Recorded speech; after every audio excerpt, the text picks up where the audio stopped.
laging pakikinig, panonood sa ating gawain dito sa social media. Maraming salamat po sa inyong mga tulong, sa inyong mga suporta na inyong ipinararating sa amin upang ang gawain ito ay makapagpatuloy.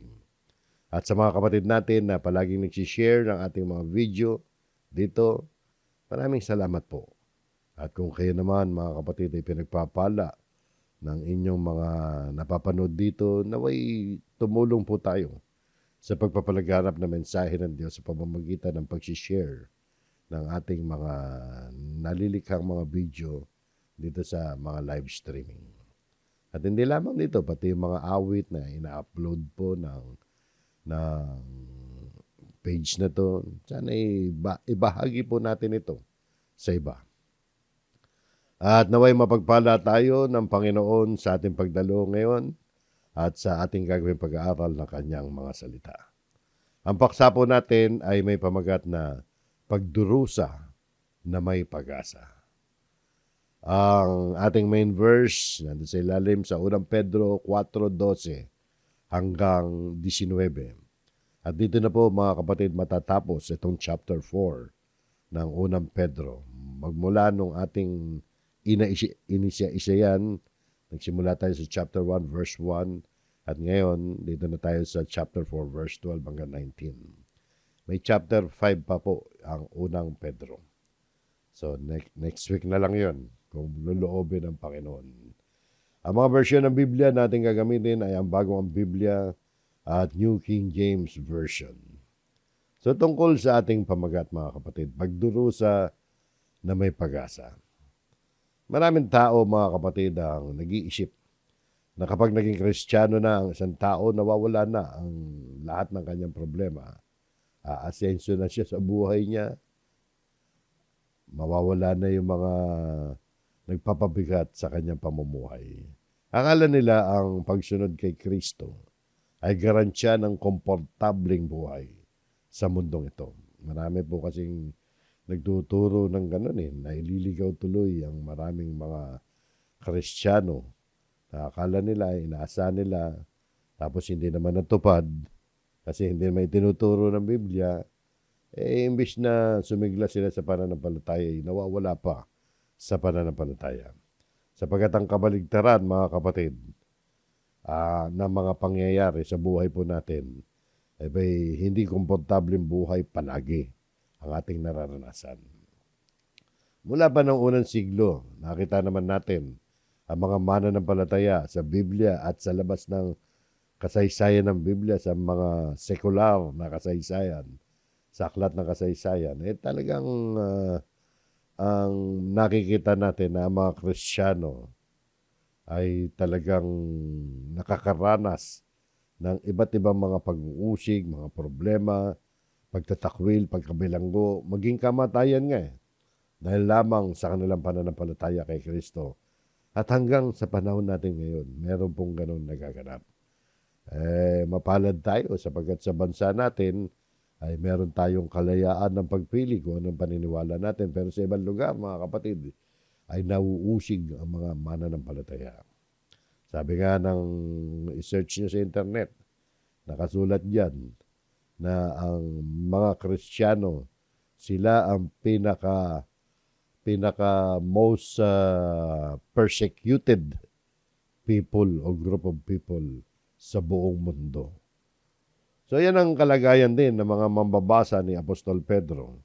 Sila ay mga Kristiyano na nagkalat sa iba't ibang lugar, sa iba't ibang mga lalawigan ng Roman Empire noong panahon na yon. Sila ay inuusig dahil sa kanilang pananampalataya. Kaya sinulat ni Pedro itong bahaging ito.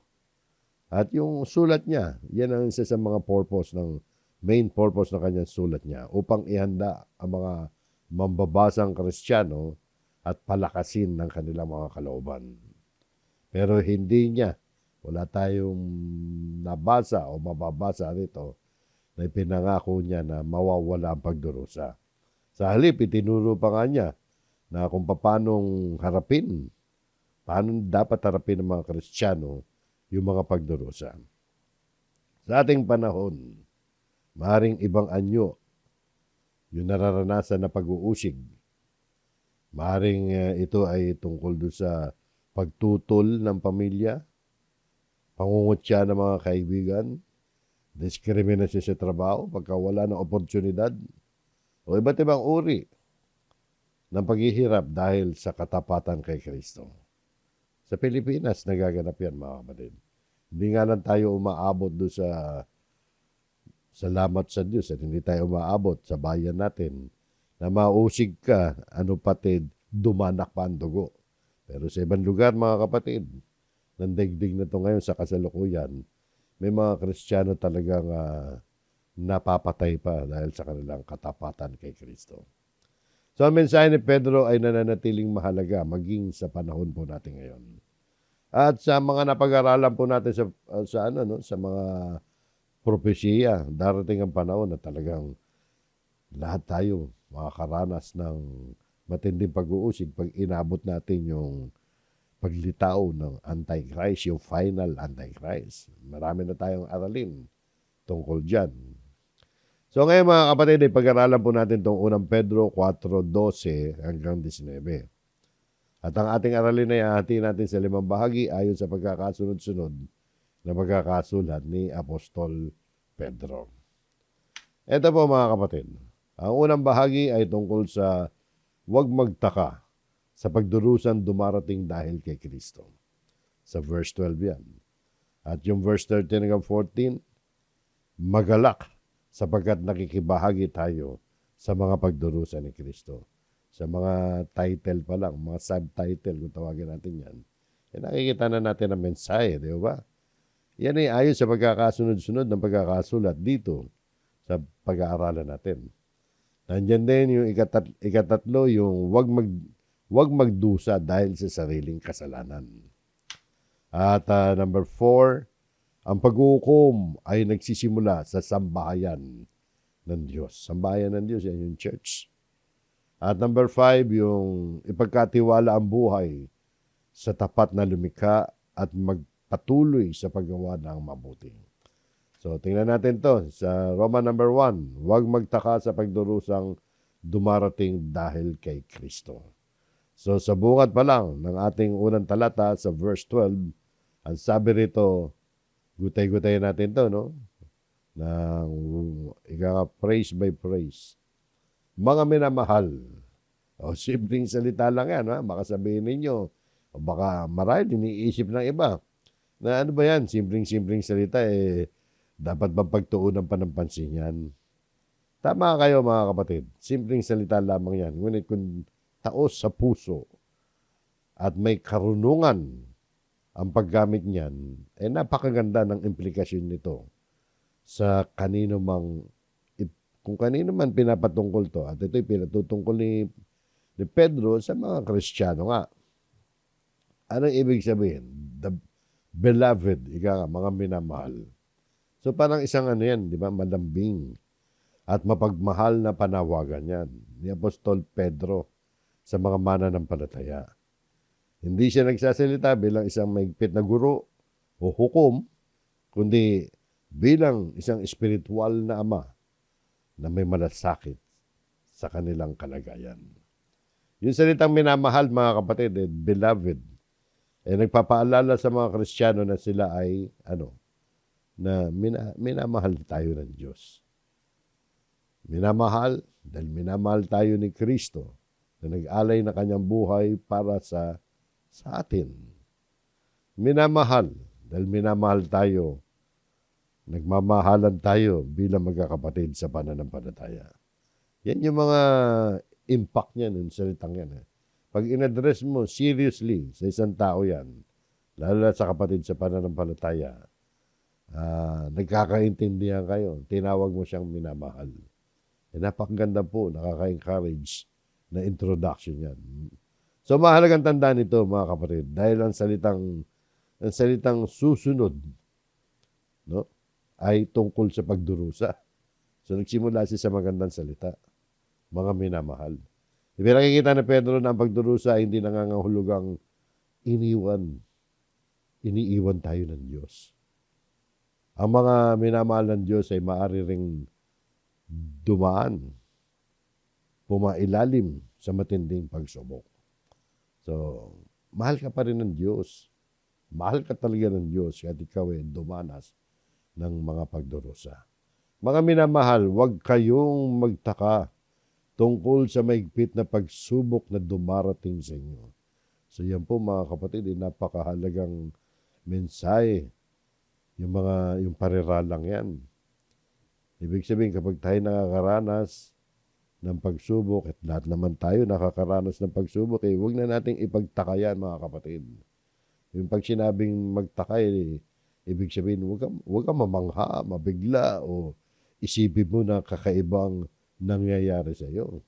Parang sinasabi ni Pedro rito na huwag ninyo isipin na may mali sa inyong buhay dahil kayo'y dumaranas ng pagdurusa. Nararanasan din natin yan sa panahon natin ngayon. Hindi nga lang tayo inuusig na katulad ng mga Kristiyano noon, pero maraming pagsubok na dumarating po sa atin. Huwag daw tayo magtaka. Maraming mga bagong mananampalataya noong unang panahon na yan, mga kapatid, talagang iniisip nila, bakit ba sila inuusig? Gayong sumusunod naman sila kay Kristo. Akala na iba kasi kapag naging Kristiyano ka, ay magiging madali na ang buhay dito sa lupa. Hindi po, mga kapatid. Pero mas maganda ang buhay. Meron pa rin paghihirap. Pero ang kagandahan na ikaw ay mananampalataya, meron kang gabay ng Panginoon. So dito kinokorek ni Pedro yung maling pag-iisip na kapag ikaw ay naging Kristiyano, maganda na ang buhay mo. Kinokorek niya yan. Yung pagdurusa dahil kay Kristo ay hindi pambihira yan, kundi bahagi yan ng buhay po natin. Huwag kayong magtaka tungkol sa maigpit na pagsubok na dumarating sa inyo. Meron na nga paunang salita ang ating Panginoon Kristo yan. Nadaanan na po natin ito noong araw. Sa John 16:33, nung nangangaral pa si Jesus, ang sabi niya, ang mga bagay na ito ay sinabi ko sa inyo. Ibig sabihin, nagpa-advance na ng salita si Kristo sa mga apostol niya. Ito yung bago siya arestuhin. Bakit sinabi ni Jesus yan? Upang sa akin ay magkaroon kayo ng kapayapaan. Sa sanlibutan ay naharap kayo sa pag-uusig. Lakasan ninyo ngunit lakasan ninyo ang inyong loob. Dinaig ko na ang sanlibutan. So malinaw mga kapatid na pagtuturo ng Panginoon Kristo na habang tayo'y nasa sanlibutan, haharap tayo sa pagsubok at dito nga ang partikular na pagsubok nito, pag-uusig. Pero hindi tayo dapat panghina ng loob. Sapagat sa Kanya, kay Kristo, meron tayong kapayapaan. Yan sabi niya, di ba? Na magkaroon kayo ng kapayapaan sa akin. Kaya nagsalita ang Panginoon Kristo. So yung salita ni Kristo, salita ng Diyos, nagdudulot sa atin ng kapayapaan yan. Di ba? Kaya sa gitna ng anumang pagsubok, manatili tayong matatag at magtiwala sa Panginoon. Marami sa atin, mga kapatid, na alam ko, kayo man, maging sa kasalukuyang panahon, maaaring hindi kayo nauusig, pero meron pagsubok, di ba? Meron kayong problema, di ba? Anong problema nyo sa buhay, mga kapatid? Meron, hindi tayo nawawala ng problema. At yung problema yan, itinuturing natin ng mga pagsubok din sa buhay yan. So, balikan natin to. So, wag daw tayo magtaka. Tungkol sa maigpit na pagsubok, maigpit pa yung pagkakabanggit dito. Pag sinabi maigpit, tumutukoy yan sa mabibigat na paghihirap na nararanasan ng mga mananampalataya dahil sa kanilang pananampalataya kay Kristo. Yung salitang ito, mga kapatid, tungkol sa maigpit na pagsubok na dumarating sa inyo. Nagbibigay ng larawan, parang katulad ng sinasabi ni Pedro rito sa chapter 1, no? Na naalala ninyo, nadaanan natin. Parang larawan niya na yung mga paghihirap na nararanasan natin dahil sa pananampalataya kay Kristo, para bagang tayo dumadaan sa apoy, yung ating pananampalataya. No? Para tayong ginto, mga kapatid, na ipinararaan sa apoy para lalong magningning. Tingnan niyo mga kapatid, papaalala ko lang sa inyo yung nadaanan natin ng araw pa dito sa unang Pedro. No? Para tayong, alam niyo yung gold bars na yan, nakita niyo. Dumadaan yan sa matinding tinutunaw yan. Para masunog yung mga dapat masunog, matira yung ginto bago makalikha ng gold bars. Di ba? Ang pinakabuod ng diwa dito mga kapatid, sa unang Pedro. Sa unang Pedro ang description yan. Chapter 1, verse 6 hanggang 7, na ang pananampalataya ay sinusubok na gaya ng ginto na sinusubok sa apoy upang mapatunayan tunay. So yan yung diwa ng verse 6 hanggang 7. Nadanan natin ng araw yan. At popular yan, yung diwang yan. So ganito rin ang ginagawa ng Diyos sa atin bilang mga anak niya. Tulad ng ginto na lalong nagiging dalisay tayo kapag dumadaan tayo sa apoy. At ang apoy natin, mga kapatid, figurative, ay ang pagsubok sa ating pananampalataya. Pag dumadaan sa pagsubok, yung ating pananampalataya ay lalong tumitibay tayo. So yun po mga kapatid. So tungkol sa mahigpit na pagsubok na dumarating sa inyo, bakit? Upang kayo'y subukin. Talagang susubukin kayo. Susubukin tayo mga kapatid. No? Alam niyo yung pagsubok, maitutulad natin yan doon sa pagsusulit sa paaralan. No? Yung pagsubok dito mga kapatid, ginagamit ng Diyos yan, hindi para malaman kung magiging tapat ba tayo hindi. Sapagkat alam na naman ng Diyos yan Alam na ng Diyos kung gaano tayo katapat, alam niya na kung gaano tayo tatagal, alam niya lahat ng bagay. Pero bakit pinapahintulit ng Diyos yan? Para ma-develop tayo, mga kapatid. Parang training yan. Parang tinitesting tayo para ma-practice tayo. Parang ganun yan. Ituring yung ganun yan. Hindi para malaman ng Diyos ang ating kalagayan. Alam ng Diyos ang ating kalagayan. Kaya alam niya kung anong klaseng pagsubok ang haharapin natin. Iba-iba tayo. Depende sa kalagayan natin na nalalaman ng Diyos yan, siyempre. So dito lumalabas yung pagsubok, mga kapatid. Yan ang nagpapalalim ng ating pagtitiwala sa Kanya. Parang isang pagsasanayan o pagsusulit. Bakit ba merong pagsusulit sa eskwelahan? Para malaman lang ba ang status? Pero bakit kinakailangan malaman ang status ng estudyante sa isang pagsusulit? Para masanay sila. Ang purpose ng pagsusulit ng mga test, examination sa paaralan ng mga nag-aaral, hindi upang pabagsakin ng estudyante. Kundi masukat sila mismo, yung estudyante, malalaman, ikaw mismo, pag kumuha ka ng exam, makikita mo kung natuto nga ba talaga ako o marami pa akong dapat matutunan. Ganun yun, di ba? Nasusukat natin, tayo mismo, ang Diyos hindi naman niya kailangan sukatin niya. Alam naman ng Diyos yan. Pero yan para sa kapakinabangan natin. Makita natin yung status natin. At yan, sa pamamagitan niya, katulad ng examination sa paaralan, nagtutulak sa estudyante yan, di ba? Para mag-aaral na mabuti dahil may exam So, ganun din tayo. Inihahanda tayo ng Diyos sa pamamagitan ng mga pagsubok para tayo tumibay lalo sa ating pagtitiwala sa Kanya. Nasabi nga rito, upang kayo'y subukin na waring may isang katakatakang bagay na nangyayari sa inyo. O gano'n naman palagi yan, di ba? Para minsan nagtataka tayo, bakit kaya sa akin nangyari yan? Okay lang magtanong tayo. At pilitin natin na malaman, mga kapatid, ang kasagutan. Bakit ba naranasan natin isang mabigat na pagsubok? So, maganda malaman natin yun. Merong mensahe ang Diyos May purpose ang Diyos. Alam niyo mga kapatid, kung si Kristo ay dumanas ng pag-uusig, ng mga pagdurusa, hindi tayo dapat magulat. Kaya ang mensahe nga ng Panginoon sa Kristo dito, nangangaral si Jesus, tingnan niyo. Silip ulit tayo nung sinabi ng Panginoon nung siya'y nangangaral. Alalahanin ninyo ang salitang sinabi ko sa inyo. Ang alipin ay hindi higit na dakila kaysa kanyang Panginoon.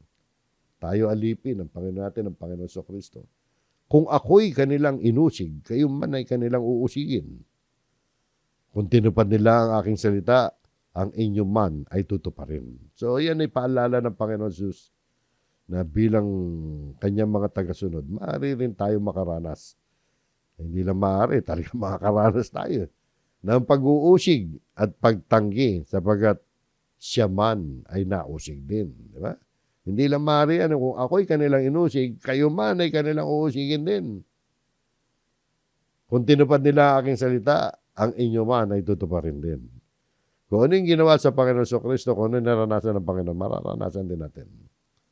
So, hindi tayo dapat magtaka o panghinaan ng loob. Sa halip, manatili tayong tapat sa kanyang salita sapagkat yung pagiging lingkod ng Panginoon Kristo ay nangangahulugang handa tayong sumunod sa kanya, maging sa gitna ng mga pagsubok. So, yan po mga kapatid, no? Waring may isang katakatakang bagay na nangyayari sa inyo. Ganun lang itsura niyan, mga kapatid. So, yung maling pag-asa ay ang inaakala mo o inaakala ng iba, ito yung maling pag-asa eh. Kapag naging Kristiyano ako, ay wala na akong paghihirap. Mali yan. Hindi yan ay tinuturo ng kasulatan. Sa halip, itinuturo pa ng Biblia, nakita natin na ang pagdurusa alang-alang kay Kristo ay isang normal na bahagi ng ating buhay bilang mga tagasunod niya. So yun po yung unang bahagi natin. Pasok tayo sa ikalawang bahagi. Magalak tayo, di ba? Magalak sapagkat nakikibahagi tayo sa mga pagdurusa ni Kristo. Yun po nangyayari kapag tayo sinusubok, nagiging part din tayo sa mga naging pagdurusa ng Panginoon. Kaya sabi nito, kundi kayo'y magalak. Ibig sabihin na magalak, alam naman natin yan, mas malalim yan kaysa maging masaya lang tayo. Malalim na joy yan, di ba? Rejoice. Di ba? Rejoice. Ibig sabihin, ang tamang tugon ng isang Kristiyano sa pagdurusa ay hindi yung magtaka tayo, magreklamo tayo, panghinaan tayo ng loob, kundi maggalak po tayo. So, yun po mga kapatid. Hindi ito nangangahulugan na dapat tayo matuwa, no? Kapag, halimbawa, nasaktan ka na, inapi ka na. Hindi natin kinatutuwa yun. Talaga nakakalungkot yun, tsaka masakit, di ba? Pero yung kagalakan sa puso, mga kapatid, yan yung kaligayahan na nasa puso kahit yung sitwasyon, physically, sa labas, mukhang hindi kagalak-galak. Nagagalak tayo, mga kapatid. Bakit tayo nagagalak? Ang kagalakang tinutukoy rito, mga kapatid, hindi dahil masarap ang pagdurusa. Nagagalak tayo sapagkat alam nating may layunin ng Diyos sa ating pagdurusa. At may gantimpala na inilaan para sa atin. At alam natin, nagagalak tayo dahil alam natin, yung pagsubok na yan, yung mga pagdurusang yan, ay magbubunga ng kagandahan yan, katibayan ng ating pananampalataya. So nakikita ng mga mananampalataya, dapat ganun, na nakikita natin ang higit pa kaysa sa kasalukuyang pagdurusang dinadanas natin. Huwag kang nakapokus lang sa pagdurusa. Tingnan mo ang magiging resulta niyan. Abangan mo at asahan mo kapag ikaw ay nanindigan sa pananampalataya mo, nakaraos ka sa isang pagsubok na hindi ka bumitaw sa pananampalataya at pagtitiwala sa Diyos. Abay, merong kaluwalhatian naghihintay sa atin. So yun po, kaya kayo magalak, yamang, sabi rito, yamang kayo'y nakikibahagi sa mga pagdurusa ni Kristo. Yung para yun, natutuwa tayo. Dapat magalak tayo dahil nagiging part tayo na naging paghihirap, pagdurusa ng ating Panginoong Jesucristo. Alam naman natin ang pagdurusa ng Panginoon. No? So, ang mga Kristiyano kapag tayo'y nakakaranas ng mga pagdurusa, lalo na kung nauusig ka dahil sa pananampalataya mo, nagiging, para ka nakikiramay, nagkakaroon ka ng fellowship, pakikisama, nagiging bahagi ka ng pagdurusa ng Panginoon. Kapag ang isang Kristiyano ay nagdurusa dahil sa kanyang katapatan kay Kristo, hindi ka nag-iisa, kapatid. Alam mo, hindi lang problema to eh. Actually, ang focus ni Pedro rito, yung pinaka-main problem ng mga Kristiyano rito noong unang panahon. Kaya sila namumroblema dahil nauusig sila dahil sa kanilang pananampalataya. So, hindi naman sinabi rito na sasadyain natin na hanapin natin ang pagdurusa. Kundi kapag ito'y dumating, mga kapatid, dahil sa pagsunod natin kay Kristo, ito ay isang karangalang makikibahagi tayo sa kanyang pagtitiis. Di ba? Sabi rin, di ba? Kundi kayo'y magalak, yamang kayo'y nakikibahagi sa mga pagdurusa ni Kristo. Upang, sabi rito, upang kayo man ay matuwa at sumigaw sa galak kapag ang kaluwalhatian niya ay nahayag. Yan ang magiging resulta niya. Yan ang magiging ending natin. Diyan tayo patungo kung bakit pinapayagan ng Diyos yan. Para dumating tayo sa future na tayo ay matutuwa at hindi lamang ordinaryong tuwa yan, kundi mapapasigaw tayo sa galak kapag ang kaluwalhatian niya ay nahayag. Pag sinabing kaluwalhatian niya nahayag, tumutuko yan mga kapatid sa muling pagparito ng ating Panginoon Kristo. Mahayag ang kanyang kaluwalhatian sa panahon na yun mga kapatid. Ay talagang mapapasigaw tayo sa tuwa at galak. Bakit? Kasi yan ang naging purpose ng mga pagsubok. Nagkaroon tayo ng pakikibahagi sa mga pagdurusa ni Kristo para ihatid tayo sa ganyang kalagayan na matutuwa tayo at sisigaw tayo sa galak kapag dumating na muli ang ating Panginoon Kristo. So yan mga kapatid, yung pagsubok talagang positive ang tingin natin dyan. Sapagkat preparasyon yan sa kaluwalhatian mahayag sa atin. Tuloy natin. Kung kayo'y inaalipusta dahil sa pangalan ni Kristo, ay mapapalad kayo. Kaya nasabi, mapapalad, di ba? Mapapalad ka pag ikaw inalipusta dahil isa inanindigan kang Kristiyano ka. Kaya huwag kayong mahihiya. Yung iba, nahihiya Nahihiya sila tawagin na sila yung mga Christian na nag-aaral ng Biblia. Nahihiya sila sa kapitbahay nila, sa barangay nila, na makita silang umaate ng mga pagsamba. Huwag pong ganon mga kapatid. Dapat ang isipin natin pag inaalipos na tayo dahil sa pangalan ni Kristo, ay mapapalad tayo. Bakit? Sabi dito, sapagkat ang Espiritu ng kaluwalhatian at ang Espiritu ng Diyos ay naninirahan sa inyo.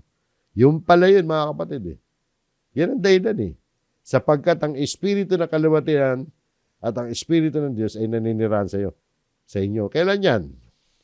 Sabi dito sa una, kung kayo'y inaalipusta dahil sa pangalan ni Kristo, ay mapapalad kayo. Bakit? Sapagkat ang Espiritu ng kaluwalhatian, di ba? At ang Espiritu ng Diyos ay naninirahan sa inyo. So, ebidensya pala yun Kapag ikaw ay inaalipusta sa pangalan ni Kristo, mapalad ka sapagkat yan ang ebidensyang nakikita mo sa buhay mo na ang Espiritu ng kaluwalhatian at ang Espiritu ng Diyos talagang nasa iyo. Nakita nyo, no? Ibig sabihin, yun ang katunayan na nasa iyo nga ang Diyos. Nauusig ka na dahil sa Diyos So yun po mga kapatid. Kita nyo? Kaya magalak sapagkat nakikibahagi tayo sa mga pagdurusa ni Kristo. Usad tayo sa next na mga talata. Sa verse 15 hanggang 16, wag magdusa dahil sa sariling kasalanan. Yan nakita. Siguro alam niyo na ang laman yan. Yung pagdurusang pinag-uusapan natin dito ng mapalad, yung nagdusa ka dahil kay Kristo. Pero paano yan kung nagdusa ka dahil gumawa ka ng kasalanan? Di ba, nagnakaw ka, nakakulong ka ngayon. Lumabag ka sa batas, nagdudusa ka ngayon sa bilangguan. O nagkamali ka ng desisyon mo dahil ayaw mo makinig ng aral ng Diyos. Magdudusa ka. Sabi nga rito, ngunit huwag magdusa ang sino man sa inyo. Bilang isang mamamatay tao, mabigat yan, no? O magnanakaw, o gumagawa ng masama, o bilang isang mapanghimagsik. Hindi yan ang pagdurusa na in-encourage sa atin. Kaya ka nagdudusa dahil gumawa ka ng masama Huwag daw yan, kaya huwag magdusa dahil sa sariling kasalanan. Tuloy natin. Ngunit kung ang isang tao ay nagdurusa bilang Kristiyano, yan, huwag ninyong ikahiya yun, o huwag ninyong ikahiya ito, kundi luwalhatiin niya ang Diyos sa pangalang ito. Noong unang siglo, mga kapatid, noong mga panahon na yan, yung tawagin ang Kristiyano sa gitna ng mga hindi mananampalataya, kadalasan ginagamit yan bilang pangungutya. minsan sa panahon din natin ngayon, sasabihin, ayan Christian daw yan O yan nagkaaral ng Biblia yan. Yan, nakakantsawan yung ibang mga kapatid Dahil doon, nahiya tuloy sila. Huwag tayo mahiya. Wala ka namang ginagawa masama. Mahiya daw tayo. Siyempre, pag lumalabas yan, mahiya tayo kapag nagdurusa tayo, kaya tayo nauusig. Yung pala number 1 tayo sa barangay natin na gumagawa ng kalokohan. Mauusig ka nga nun. Makakantsawa ka talaga na nag-aaral ka pa ng Biblia, lasenggo ka rin pala. Nag-aaral ka ng Biblia, adik-adik ka. Di ba? Nag-aaral ka ng Biblia, atin-atin ka pa dyan sa mga born again. Chismosa ka pala. Chismosa ka rin. Nakita nyo mga kapatid, Huwag daw. Hindi ganun dapat. Dapat yung talaga namumuhay tayo na maayos, naninindigan tayo sa pananampalataya, at kapag sa kabila nun, nausig ka, yan yung tatapat dito. Ngunit kung isang Kristiyano o kung isang tao ay nagdurusa bilang Kristiyano, huwag niyang ikahiya to. Huwag tayo mahiya. Luwalhatiin natin ang Diyos sa pangalan ito. So, hindi natin dapat ikahiya ang Ebanghelyo. Hindi natin dapat ikahiya ang pangalang Kristiyano. Pero dapat mamuhay naman tayo bilang mga tunay na Kristiyano. Para hindi tayo mapahiya rin talaga. So yan po, huwag magdusa dahil sa sariling kasalanan.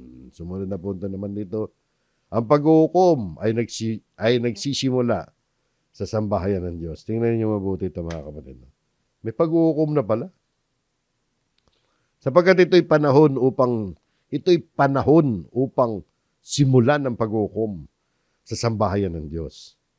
Pagtitingnan natin sa context dito mga kapatid, sa konteksto, sa mga nadaanan natin mga talata at sa mga susunod pang talata, itong paghuhukom dito mga kapatid na tinutukoy dito, hindi yan yung hindi yung paghuhukom na paparusahan ang mga mananampalataya. Yung para bagang paparusa ka sa dagat-dagata ka po, hindi ho yan.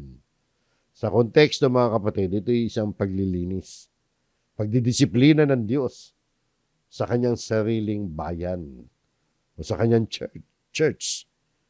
Yan yung tinutukoy na sambahayan ng Diyos.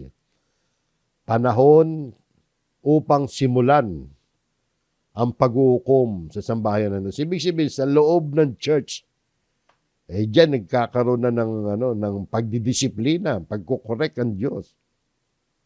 Tulad ng isang mapagmahal na ama, dinidisiplina niya yung kanyang mga anak. Minsan gano'n nagdurusa tayo kasi nagkamali tayo. At ayaw ng Diyos na magpatuloy tayo sa ating pagkakamali, masamang pamumuhay. Kaya minsan pinarurusahan tayo ng Diyos para tumino tayo. O yan yung paghuhukom, hindi wa ng paghuhukom dyan. At ang sabi pa ni Pedro, sapagkat ito'y panahon upang simulan ng paghuhukom sa sambahayan ng Diyos. So sa church, simulan na yung paghuhukom, ngayon pa lang. Hindi para iagis ka sa dagat-dagata ka po, Pero sabi pa rito, at kung magsimula sa atin, ano kaya ang wakas ng mga hindi sumusunod sa Ebanghelyo ng Diyos? Ano yung pinapakita dyan? So ikinumpere yan doon sa paghuhukom sa sambahayan ng Diyos. Yung sambahayan ng Diyos, hinuhukuman nga ng Diyos yan. Kaya ang tanong ni Pedro, sa atin may paghuhukom. Ano kaya ang wakas? Para bagang pinapakita, mukhang hindi magiging magandang wakas ng mga hindi talaga sumusunod sa Ebanghelyo. Di po ba? Ang Diyos ay nagsimula ng kanyang paghuhukom sa kanyang sambahayan. Kung yung mga anak ng Diyos dumaraan sa mga ganitong mga pagdidisiplina, pagpaparusa, ano pa kaya ang harapin ng mga tumanggi sa Ebanghelyo? Mas matindi parusa yan. Sapagkat sa mga anak ng Diyos, pinarurusahan yan para hindi ka madamay, di ba? Sa parusa sa sanlibutan. Pero paano naman yung hindi mananampalataya? So dito itinuturo na ang Diyos ay nagsimula ng pagsusuri, pagdidisiplina, pagdadalisay sa kanyang sariling sambahayan. Yung mga pagsubok na naranasan natin ay maaaring gamitin ng Diyos yan para linisin tayo, hubugin tayo. Ngunit kung ang bayan ng Diyos ay dumaraan nga sa ganyang mga pagsusuri, pinapakita lang ni Pedro rito na higit na mabigat ang magiging pananagutan ng mga taong patuloy na tumatanggi at hindi sumusunod sa Ebanghelyo. Ang pangunahing aral dito mga kapatid sa talatang yan, yung pag-uukom na nagsimula sa sambahayan ng Diyos, may layunin maglinis yan. May pag-uukom sa church dahil nililinis ng Diyos ang church. No? Paglilinis at paghahanda yan. Pero yung patuloy na pagtanggi sa Ebanghelyo ng Diyos, umaantong yan sa mabigat na pananagutan sa Diyos. Kaya para naman sa mga kapwa natin na ayaw sumunod sa Ebanghelyo, ayaw manampalataya talaga sa salita ng Diyos. Kung yung mga inililigtas ng Diyos ay dumaraan sa napakaraming paghihirap, bago marating ang kaluwalhatian, ganun lumalabas, di ba? Hindi naman tayo basta-basta makakarating sa kaluwalhatian. Marami tayong dinadaanan ng mga pagsubok, pagdurusa. E paano kaya magiging wakas ng mga tumatanggi sa Diyos? Di ba? Parang ito isang seryosong babala. Merong pag-uukom na darating. Kaya habang may panahon, dapat tayong magsisi at sumunod sa Ebanghelyo. Sumunod na talata, sabi rito. At kung ang matuwid ay bahagya ng makaligtas, ano kaya ang mangyayari sa masasama at makasalanan? Ano ibig sabihin bahagya ng makaligtas? Hindi naman ibig sabihin niya na hindi kaya ng Diyos na iligtas. Parang pinapahiwatig lang dito mga kapatid na unang-una, hindi nangangahulugan niya na para bagang hindi ka maliligtas ng Diyos. O kaya kamuntik ka nang hindi maliligtas ng Diyos. No? O kaya kulang ng kapangyarihan ng Diyos upang sila iligtas. Hindi ganun yan. Ang diwa rito mga kapatid ay hindi walang pagsubok ang landas ng kaligtasan. Ibig sabihin, makakaranas tayo ng pagsubok. Dadaan tayo ng pagdurusa. At kung ang matuwid ay bahagya na makaligtas, yung mga matuwid dumaraan sa paghihirap, pag-uusig, pagsubok, pagdidisiplina ng Diyos, bago sila makarating sa ganap na kaligtasan at kaluwalhatian. Bahagi ng buhay natin yan. Sa konteksto dito sa unang Pedro chapter 4, mga kapatid, yung mga mananampalataya ay talagang dumaranas sila ng mga paghihirap sa mundong ito. At sa kasaysayan ng mga panahon na yan. Kaya sumulat si Pedro, nararanasan kasi ng mga Kristiyano, bakit ba nahihirapan kami sa buhay na ito? Pinapakita niya na may magandang layunin ng Diyos kung bakit kayo dumadaan dyan. Dahil para tumibay kayo, ang dulo niya ay kaluwalhatian, kaya huwag kayo mag-alala. Matuwa kayo. Mapapalad kayo. So, ang pagiging matuwid, mga kapatid, ay hindi nangangahulugan na wala ng paghihirap. Katulad ng mga itinuturo ng mga prosperity gospel teacher. Maghihirap tayo bilang Kristiyano. Bahagi ng buhay natin yan para umunlad tayo sa ating pananampalataya. So, nakita niyo, no, yung pagsubok ay bahagi ng paghubog sa atin ng Diyos at paghahanda sa atin tungo sa walang hanggang kaluwalhatian. Ano kaya ang mangyayari sa masasama at makasalanan? Talagang grabe pag hindi ka nanampalataya.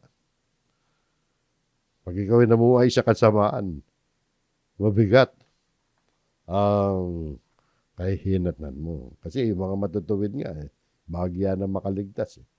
Dadaan sila ng pagdurusa. Pag hindi ka matuwid, paano yan? Diba? Parang pinapakita rito, mukhang grabe ata mangyayari doon sa mga sa mga hindi mananampalataya. So, yun po.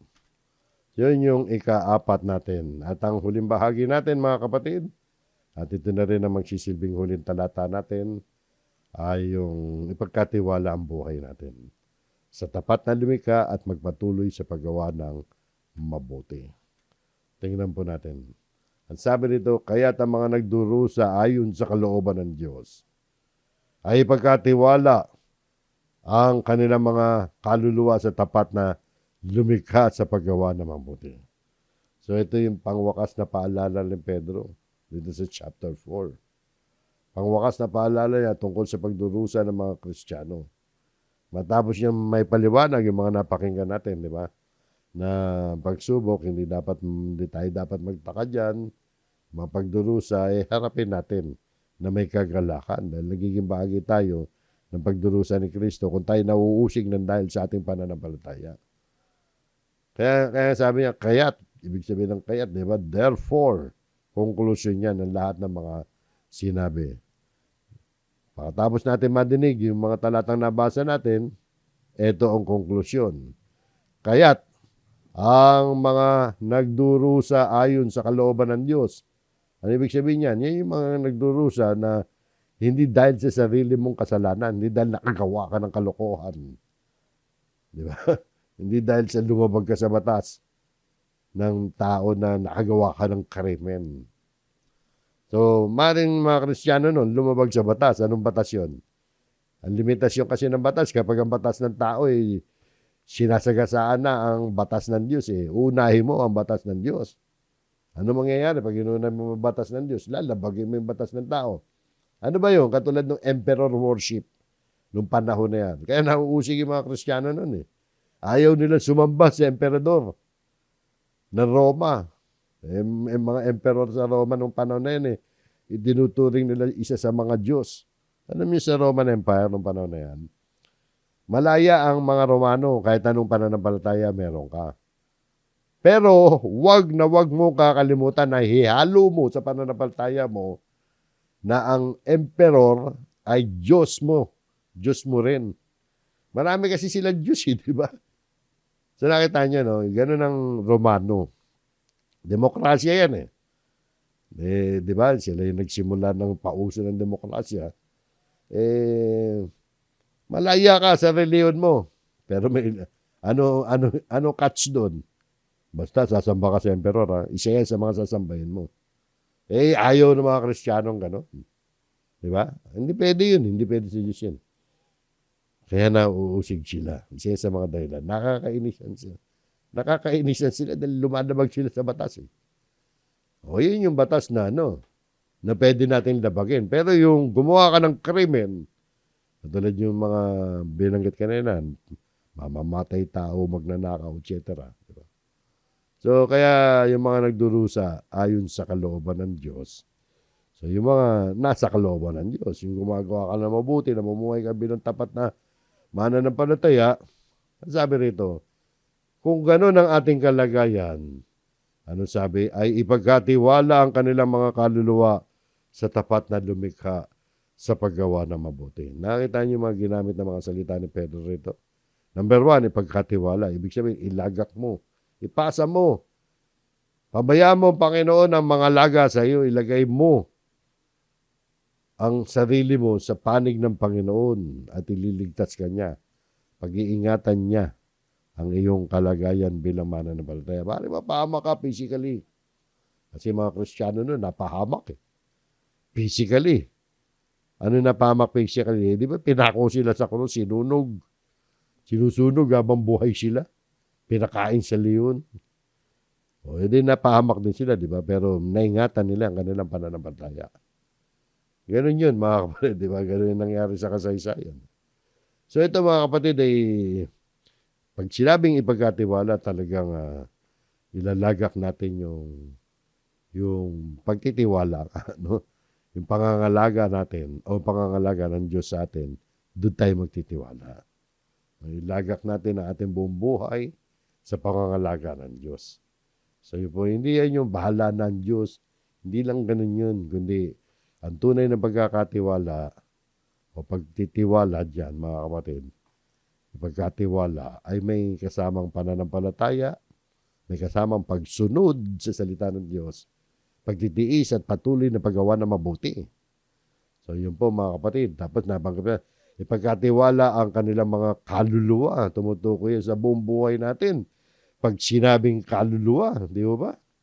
Na talagang hindi ka lang ordinaryo nagtitiwala, kundi buong buhay mo. So, hindi rito mga kapatid na ilagak natin ang ating sariling mga buhay sa Diyos, sa pangangalaga ng Diyos.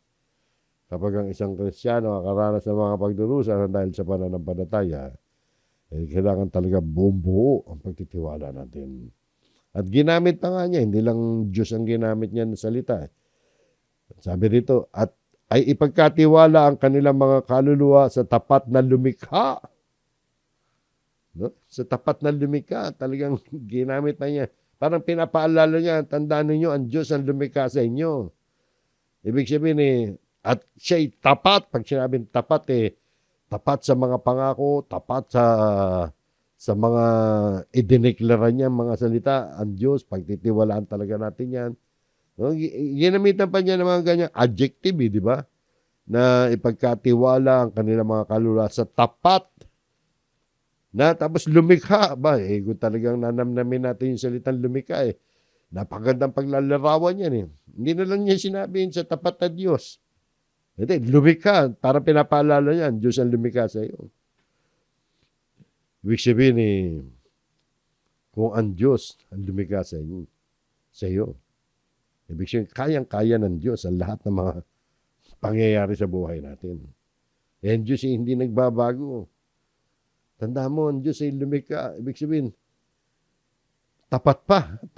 Ibig sabihin, magtiwala ka mabuti dyan. Magtiwala ka mabuti sapagkat kontrolado niya lahat ng mga bagay. Mas dakila ang Diyos kaysa doon sa pangyayari sa buhay mo. Yun, mga kapatid, di ba? Kaya kanyang ingatan ng iyong pananampalataya. Sapagkat siya nga may likha ng lahat ng mga bagay. At sabi dyan sa paggawa na mabuti, parang tagubilin yan, mga kapatid. Yan yung huling utos dyan na nagpapakita na habang ipinagkakatiwala natin ang ating mga buhay sa Diyos, magpatuloy tayo sa paggawa na mabuti. Kahit tayo nakakaranas ng mga pagdurusan dahil sa pananampalataya. So dapat nabubuhay tayo na gumagawa tayo ng mabuti. Ano ba yung gumagawa ng mabuti? Sinusuklian natin ng pag-ibig ang mga nang-uusig sa atin. Patuloy tayong sumusunod sa salita ng Diyos. Ganun yan, mga kapatid, di ba? Patuloy tayo sa ating mga gawain bilang mga mananampalataya. So yan po, mga kapatid, ang ating aralin. At diyan po natatapos ang ating aralin ngayon, pati yung chapter 4 ng unang Pedro. So, tandaan ninyo, mga kapatid, sa pagdurusa ng mga Kristiyano, kung tayo nagdurusa ayon sa kalooban ng Diyos, meron tayong pag-asa. Ang pag-asa natin ay yung sa muling pagparito ng Panginoon sa Kristo. Tayo'y talagang sisigaw sa galak, sisigaw sa kagalakan. Diyan tayo inihahatid ng mga pagdurusa. So, yan po, mga kapatid. Maraming salamat sa inyo. Tayo po'y muling manalangin.